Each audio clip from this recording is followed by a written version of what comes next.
The chandeliers of Leonard's restaurant glowed like constellations, their golden light spilling across polished marble floors. Waiters glided between tables with trays of champagne, their voices soft as whispers. Crystal glasses clinked. Laughter rose in expensive tones. It was the kind of place where money didn't buy dinner, it bought silence. That night, 3 men entered together. They didn't belong. Their movements were too precise, too sharp, like predators slipping into a room full of sheep. Their eyes scanned, calculating. Their steps were heavy, deliberate.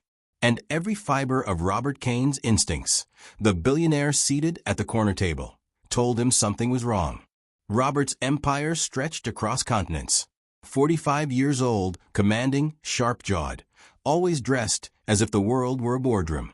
But beneath the power and the polish was fatigue, victories that had long ago lost their sweetness. He sipped aged whiskey and told himself tonight was about business. A deal with Japanese investors. Another empire to add to his collection. He didn't notice the shadows moving closer. But Callista Moore did. She always noticed. She was Robert's assistant, his shield against chaos, his compass in a storm. 33, precise, unshakable, dressed in charcoal tones that seemed designed to let her vanish in a crowd. Yet her eyes were restless. She saw things others missed. Tonight, she saw danger a split second before it unfolded. "Robert," she started, her voice tight. Too late. The first man lunged, grabbing Robert's lapel, wrenching him from his seat so violently that whiskey exploded across the white tablecloth. The second attacker's knee drove toward his ribs, fast, practiced. The third man cut off the escape route, circling like a wolf. The investors scattered, chairs toppling, one old man crashing hard to the floor. Diners screamed. Heels clattered against marble as bodies rushed for the exit. Panic rippled through the restaurant like fire through dry grass. And, in that chaos, something impossible happened. From the shadows of the service station, a man stepped forward. His uniform was ordinary. A black vest, crisp shirt, the kind you'd expect from someone who carried dishes, not destinies. But the way he moved, the stillness in his eyes, was anything but ordinary. His name was John Mercer. At 6'2", with shoulders carved by years of training, he carried himself like someone who had tried his whole life to vanish, but could never quite succeed. 34 years of living had etched lines around eyes that had seen too much. Eyes now fixed on the attackers, with a focus sharp enough to cut glass. For 5 years, John had lived in silence. A widower, a single father, a man who once belonged to an elite world, but had traded it for dishwashers and silver polish in the back rooms of Manhattan's wealthiest haunts. His only mission now was raising his daughter, Emma, 8 years old and wild with imagination, the one person who kept him tethered to the world. He hadn't expected this night. He hadn't wanted this night. But when the first blow flew toward Robert Kane, his body reacted before thought. 4 seconds. That was all it took. The first attacker never saw the palm strike that shattered his breath and dropped him to the floor. An elbow followed, swift and merciless, ensuring he wouldn't rise again. The second spun, throwing a vicious hook. John slipped inside the arc with ghost-like precision. 2 fingers pressed a nerve, and the man collapsed like a marionette whose strings had been cut. The third reached inside his jacket, desperate, weapon or knife. It didn't matter. John's foot swept his legs out, gravity slamming him to the marble, skull meeting stone with a sickening crack. The weapon clattered harmlessly to the ground. And then silence. The silence of disbelief, of fear, of awe. Only the tinkle of a spinning wine glass filled the air. Callista's breath caught sharp in her throat as she stared at the man who had just dismantled death itself. He stood over 3 unconscious bodies, not even winded. His shirt still tucked as if nothing had happened. Not a hero, not a showman, just waiting. Waiting for the moment to vanish again. When police stormed in minutes later, sirens screaming outside, they didn't handcuff him. They studied him warily, like men who had seen a weapon disguised as a person. John answered their questions in clipped, military tones. "Yes, I intervened." "No, I don't know them." "Yes, I'm fine." Then, when reporters surged through the doors, cameras flashing, He turned his back, asked to give his statement away from a crowd, tried, desperately, to disappear. But Callista saw him. She saw the way he never stopped scanning for exits. The way his hands never quite relaxed, even as he projected calm. She memorized the way he walked, his every step measured, as if carrying invisible chains. And Robert Kane, blood dripping from a split lip, stared too. He stared like he was looking at a riddle he couldn't solve. A man who moved like a soldier, but dressed like a servant. A man who had saved his life, and then tried to fade into the background like shame. By morning, the video was everywhere. Shaky footage captured from behind an overturned table. It showed John's back, his fluid destruction of 3 larger men. 40 million views in 24 hours. But the real story wasn't the fight. It was what happened when John went home that night, when his daughter Emma looked up at him with wide, trembling eyes and whispered, "Daddy, is this you?" Cliffhanger. The world has just discovered John. His daughter has just seen who he really is. And Callista can't stop thinking about him. The video spread faster than a spark in dry grass. 40 million views. 50. By sunrise, the world was asking the same question. Who was the man in the waiter's vest who defeated 3 killers in 4 seconds? John Mercer already knew the danger of going viral. Fame was just another spotlight, and spotlights made you a target. That morning, as dawn bled into Queens, John walked his daughter Emma to school. She clutched his hand, her golden hair bouncing in rhythm with her steps. Her other hand gripped a tablet tighter than she usually held her favorite stuffed rabbit. On the screen, paused at the exact moment he drove a man to the marble floor, was the video. The video. Emma's voice trembled as she asked, "Daddy, this is you, isn't it?" John knelt on the sidewalk, heart pounding harder than it had during the fight. He brushed her hair from her face, meeting her eyes. "Yes," he said softly. "It's me. But it's nothing special, Emma. I just helped someone who needed help." "Like when we carry Mrs. Chen's groceries?" she asked. "Exactly like that."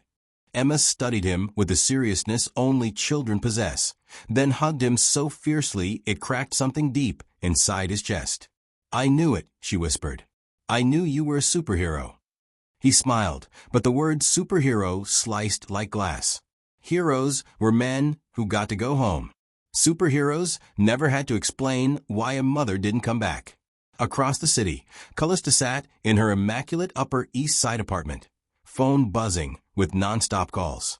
Investors, board members, journalists. Everyone wanted details about the attack. She ignored them all.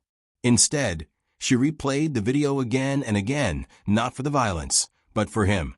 The nameless man who had moved like a storm, then tried to fade away like smoke. Callista had built her life around invisibility. At 33, she was indispensable yet unseen.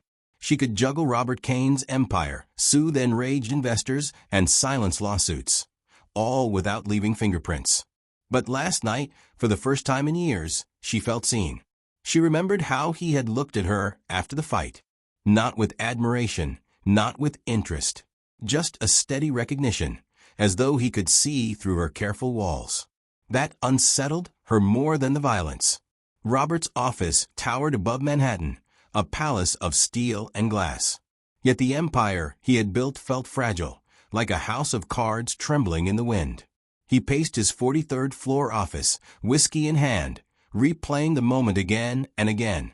The attack had been too precise, too rehearsed. It wasn't random. No, this was a message. A reminder of enemies left behind in his relentless rise. Robert Kane was a man who treated human beings the way he treated corporations, assets or threats. Love, friendship, family. These were weaknesses he had discarded long ago. But last night, something had shifted. Because when he had stared into the eyes of that server, John Mercer, he had seen something Robert hadn't encountered in years. A man who was not afraid of him. Meanwhile, John tried to bury himself back into routine. Industrial dishwashers, stacks of plates, the hum of silver polish on fine cutlery. He wanted to pretend nothing had changed. But the truth was everything had. John Mercer was not born for invisibility. Once, he had worn a different uniform. Navy SEAL. A shadow in hostile lands. His hands had tied knots in the dead of night, assembled rifles blindfolded, steadied ropes on midnight descents. Until the day Catherine, his wife, his anchor, was gone. Cancer had stolen her in silence, leaving him with Emma, who had Catherine's hair and his stubborn chin. The shift from soldier to single father had not been gradual. It had been violent. One day, he was in the chaos of foreign deserts. The next, he was alone in a queen's apartment, holding a child who asked questions he had no answers for. He had promised himself one thing: Emma would never live in the shadows he had walked. Which was why the video terrified him. Because shadows had a way of finding you, even when you thought you'd escaped. 2 days later, Callista found him. She wasn't sure how, but her instincts, and a few channels she didn't care to name, led her to a small playground in Queens. There he was, John Mercer. Not a warrior, not a ghost. Just a father, gently pushing Emma on a swing while the autumn light turned her hair to gold. Callista hesitated at the edge of the grass. Designer shoes sinking slightly into soil, she almost turned back. But Emma spotted her first. "Daddy," she called. "Someone's here." John had already seen her, of course. He always saw. He kept his hands steady on the swing, eyes never leaving Callista's as she approached. "Mr. Mercer," she said finally, her voice softer than she'd intended. "I wanted to thank you properly." He glanced at her coat, her shoes, her careful poise. "No thanks necessary," he replied, voice calm, carrying a faint southern undertone he hadn't bothered to hide. Emma twisted around on the swing, her bright eyes studying Callista with childlike bluntness. "I'm Emma," she announced proudly. "This is my daddy. He's really strong." For the first time in what felt like years, Callista laughed. A real laugh. "I can see that," she said. John's expression didn't change, but his eyes softened. Just a fraction. It was the beginning of something neither of them expected. The letter arrived the next morning. Thick cardstock. Carter Industries letterhead. A courier had hand-delivered it, the tone a careful balance between invitation and command. Robert Kane wanted John Mercer in his office. John almost ignored it. He wanted no part of Robert's empire. But the letter wasn't really an invitation. It was the opening move of a game he didn't want to play. So he put on the only suit he owned. Too tight in the shoulders, too loose in the waist. He rode the elevator to the 43rd floor, where the air itself seemed expensive. Robert Kane paced behind a desk the size of a yacht, Callista standing silently in the corner. The offer was simple: money for silence. A better job for cooperation. The corporate way of erasing inconvenient heroism. John's voice was flat as a prairie horizon. "I'm not interested in your money. I just want to be left alone."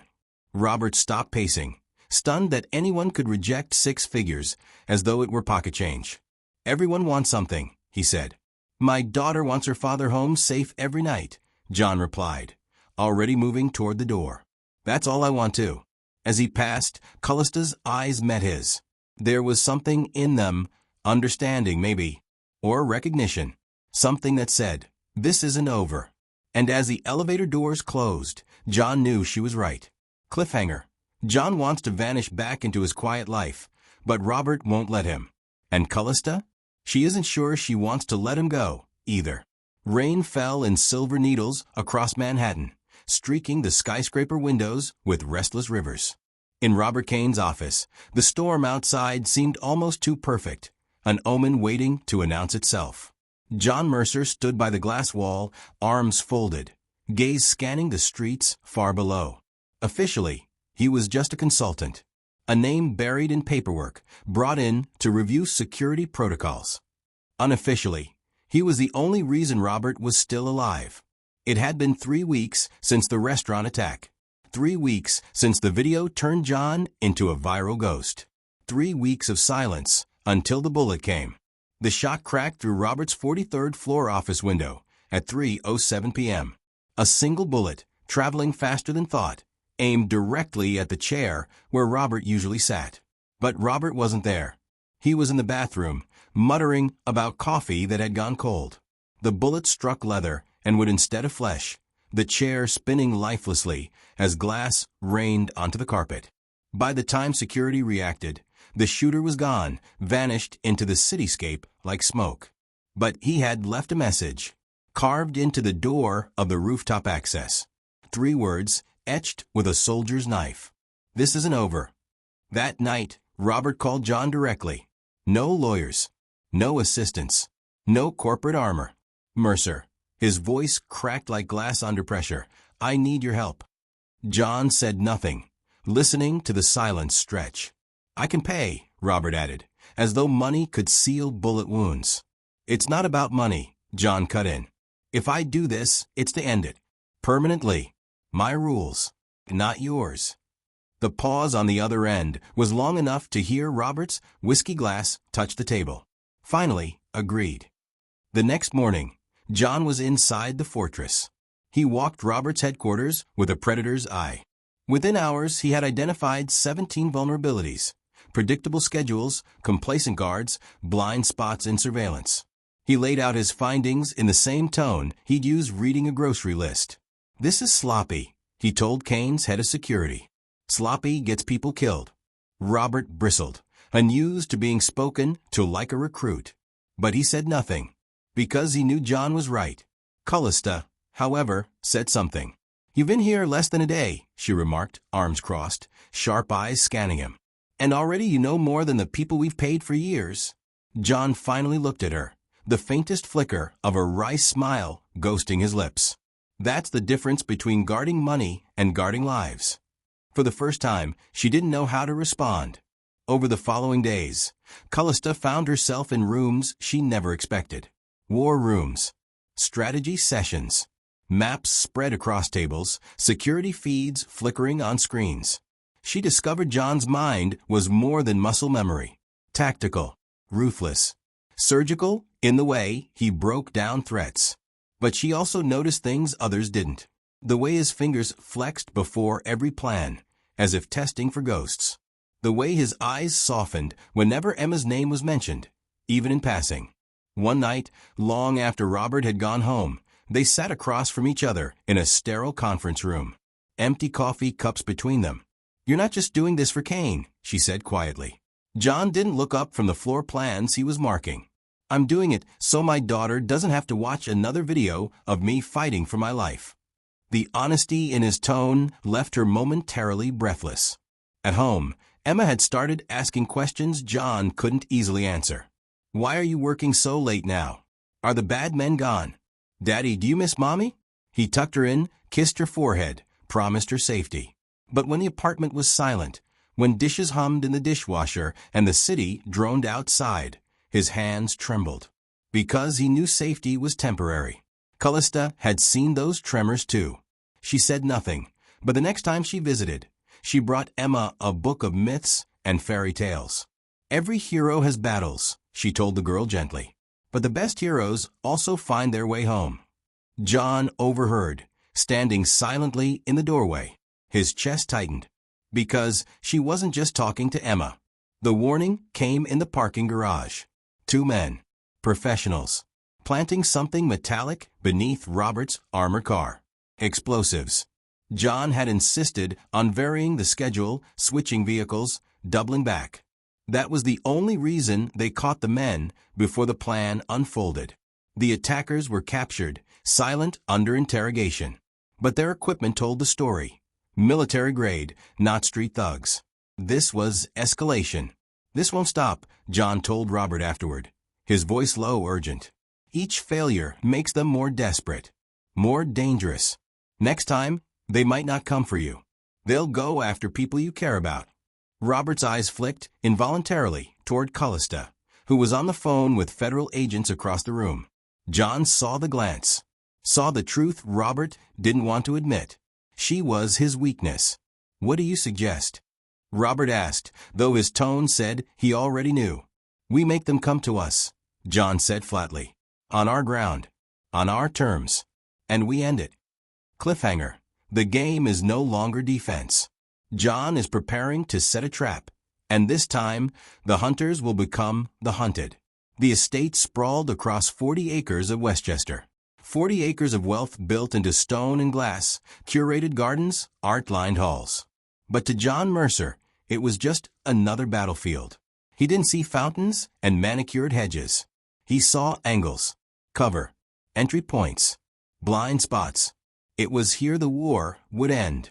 Robert Kane believed in fortresses. John knew better. Fortresses always failed, because eventually someone found a way in. That's why tonight wasn't about defense. It was bait, a false sense of weakness, a trap designed to draw the hunters into the lion's jaws. And John was the lion. Before the plan, John had done the hardest part. He had taken Emma to New Jersey to stay with Mrs. Chen's sister, far from danger.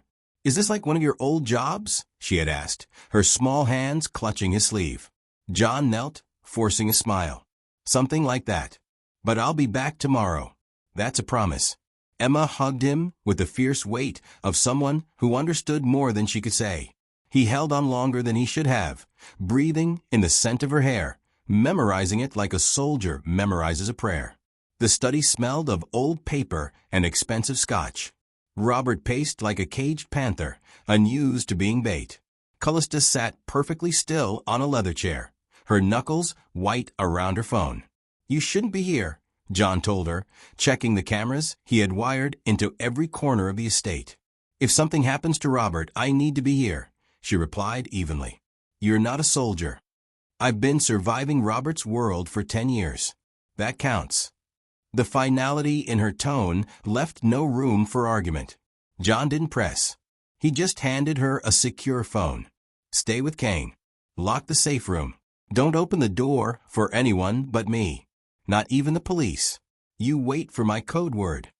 She nodded, and then, too quick for thought, her hand brushed his. Just a fleeting touch. "Be careful," she whispered. For the first time that night, John allowed himself a moment. He squeezed her fingers. Then he walked into the dark. The attack. They came at 2:04 a.m., 7 men this time. Coordinated. Professional. Their leader, a scarred man with dead eyes named Silas Ward, moved with the efficiency of a soldier who had burned his morals long ago. John watched them on the monitors as they flowed across the grounds, communicating with hand signals, moving like a single organism. He funneled them toward the east wing, the part of the house he had left vulnerable. The part he had laced with traps. The first two never knew what hit them. Silent takedowns from the shadows. A strike to the throat, a choke that slipped one into unconsciousness. Another dropped silently when John drove his head into the marble wall with calculated precision. But then noise. A muffled shout. Silas's head snapping toward the sound. And just like that, the plan fractured. Gunfire erupted, violent and chaotic, muzzle flashes strobing the dark halls. Statues shattered into marble dust. Paintings worth millions were shredded into canvas ribbons. John moved like water through the storm, using the house itself as his weapon. Doors slammed into faces. Stairs became traps. A decorative sword sliced air before finding flesh, not to kill, but to disable. Every strike was measured. Every move controlled. Because he remembered Emma's voice asking once, "Daddy, have you ever killed anyone?" Not since leaving the service. He wanted to keep that truth. But Silas was different. They met in the main foyer, beneath a chandelier, scattering fractured rainbows across blood-stained marble. "You don't know what Kane did," Silas growled, his voice heavy with rage. "He destroyed lives, families, good people. He left us with nothing." John's breath came ragged, ribs bruised, blood seeping from a shallow cut across his side. "I know what you're doing won't fix it." Silas's eyes narrowed. "Maybe not, but it'll make him bleed." The scarred man attacked with a fury John hadn't seen in years. Brutal, relentless, a man with nothing left to lose. They crashed through furniture, each strike a thunderclap, each counter a desperate gamble. Fists split skin, boots cracked ribs. The chandelier above swayed, showering them with fractured light as though the universe itself watched in silence. For the first time in a long time, John was tested, truly tested. Silas fought with rage. John fought with memory. with the image of Emma waiting for him tomorrow, with the echo of Catherine's laugh, with Callista's whispered "be careful" still ringing in his chest. And, in the end, that was the difference. Silas overextended, a wild haymaker born of exhaustion. John slipped inside the arc, his counter a combination drilled 1,000 times. Precision. Finality. Silas crumpled to the marble. Alive. Breathing. But defeated. John's voice cut the silence. The code word. The safe room door opened. Callista and Robert emerged, eyes wide, scanning the wreckage. Callista's gaze landed on John first, his split knuckles, the blood soaking his shirt. She moved instantly, finding first aid supplies, her hands steady even as her eyes betrayed fear. "You're hurt," she murmured. "I've had worse." His voice was calm, but his breath was uneven. She cleaned his wounds in silence, her touch gentle, precise. When she finished, she leaned against him, just slightly, her warmth pressing into his side. "Thank you," she whispered. "Not just for tonight. For all of it. For being the kind of man who fought without becoming the darkness." Sirens wailed in the distance. Red and blue lights painted the estate walls. Federal agents swarmed, taking Silas and his men into custody. John said nothing. He just stood in the ruined foyer, Callista at his side, knowing the war wasn't finished. Because some wars didn't end with arrests. Some wars lived inside you. Cliffhanger. The conspiracy runs deeper than Silas. There's a traitor close to Robert, and John is about to learn just how high the betrayal goes. Dawn crept across the estate in pale streaks of gold, washing over shattered marble and bloodstains that told the story of the night before. Agents swarmed the grounds, radios crackling, evidence bags filling. To the outside world, it was just another headline. Attempted corporate assassination foiled. But inside the walls, something deeper had shifted. John Mercer sat on the steps of the foyer, his shirt torn, knuckles raw, ribs aching with every breath. Callista was beside him, her presence steady as an anchor. Robert stood across the room, silent for once, watching with eyes that carried something new. Respect, maybe. Or humility. Silas was gone, cuffed and carried away. But John knew the man wasn't the root. He was just another symptom. The disease was closer. It didn't take long. Within days, the truth unraveled. The mole wasn't a faceless rival. It wasn't an external enemy. It was Robert Kane's own head of security, a man who had sold access, plans, weaknesses. A man Robert trusted with his life, who had pocketed bribes and carved betrayal into every open wound. He was caught at JFK Airport, boarding a flight to a country without extradition. The betrayal cut deeper than the bullet ever could. Robert, usually so composed, sat in his office with a glass of whiskey untouched beside him. "You dedicate your life to building something," he muttered, more to himself than anyone. "And it's always the ones closest who tear it down." John said nothing. He knew that pain too well. The press conference was inevitable. Robert wanted the world to see strength, to see control. He also wanted one thing more, to acknowledge the man who had saved his life. So, reluctantly, John stood at Robert's side, uncomfortable in a borrowed suit that didn't quite fit his shoulders. Cameras flashed, questions flew, microphones shoved close. When asked about his past, John gave them fragments. Former military. Single father. Just did what anyone would do. Callista managed the narrative like a master conductor, ensuring Emma's name never reached a headline. Her face never touched a photo. For a brief moment, John was no longer invisible. But he hated it. And when Robert later offered him the permanent role, head of security, 6 figures, benefits, the whole golden package, John simply shook his head. "I'm not a corporate man," he said. Robert studied him for a long moment, then nodded. He didn't push. Something unexpected happened in the weeks that followed. Robert started showing up. At Emma's soccer games. At school plays. Always claiming he was in the neighborhood. Emma wasn't fooled. She simply appointed him Uncle Robert. Callista became a fixture, too. It started with coffee after Emma's parent-teacher conference. Then weekend trips to museums, where she surprised Emma with encyclopedic knowledge of dinosaurs. Then dinners, laughter spilling into small queen's kitchens where once there had been silence. Emma bloomed under her attention, mimicking Callista's graceful gestures, giggling at her rare, unguarded smiles. One evening, after Emma had drifted to sleep, John and Callista sat on the fire escape with a bottle of wine between them. "She misses having a mother," John admitted quietly, his gaze fixed on the city lights. "She remembers Catherine only in fragments. A perfume. A lullaby. I try, but there are things I can't give her." Callista's voice was soft, but steady. "I miss having a family. I've been needed all my life. Rarely wanted. But Emma, she just wants me around. That's different." John turned then, seeing past her armor, past the corporate precision, to the woman who was just as afraid of losing as he was. And with simple certainty, he said, "We want you around. Both of us." It wasn't a whirlwind. It was gradual, careful. A toothbrush left at his apartment. Work clothes in the closet. Pajamas folded into Emma's demands for movie nights. They found a rhythm. Pancakes on Sunday. Homework on Tuesday. Stories told by 3 voices at once. Callista learned his nightmares, the way he woke drenched in sweat, convinced he had failed again. She knew how to touch his hand without making him feel weak. John learned her silences, when she was overwhelmed, when the armor slipped. He learned her morning coffee ritual, her humming when content, her sudden, quiet laugh that cracked him open every time.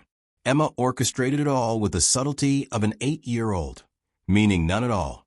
"Miss Callista, want to come to dinner?" she'd ask. "Daddy burns the garlic, but it's still good." And Callista always came.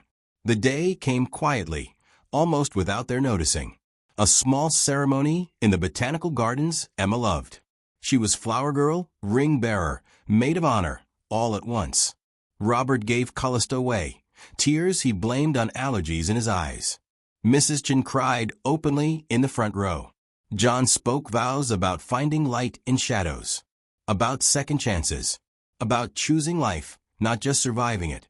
Callista spoke of discovering that home wasn't a place, but people. That love wasn't grand gestures, but burned dinners, bedtime stories, and the safety of being seen. When they kissed, Emma shouted loud enough for everyone to hear, "Finally, I have a mom." Laughter rippled through the gathering, blessing disguised as joy. Years passed in rhythms of ordinary miracles. Emma grew tall and fierce, her father's strength, her stepmother's intelligence, and her mother's kindness woven together. She played soccer like a warrior, debated like a lawyer, and laughed like someone who never doubted she was loved. Robert remained their constant satellite, uncle, friend, godfather. He traded boardrooms for birthday parties, found warmth in school plays that no deal could ever match. Callista and John found balance, not perfect, but theirs.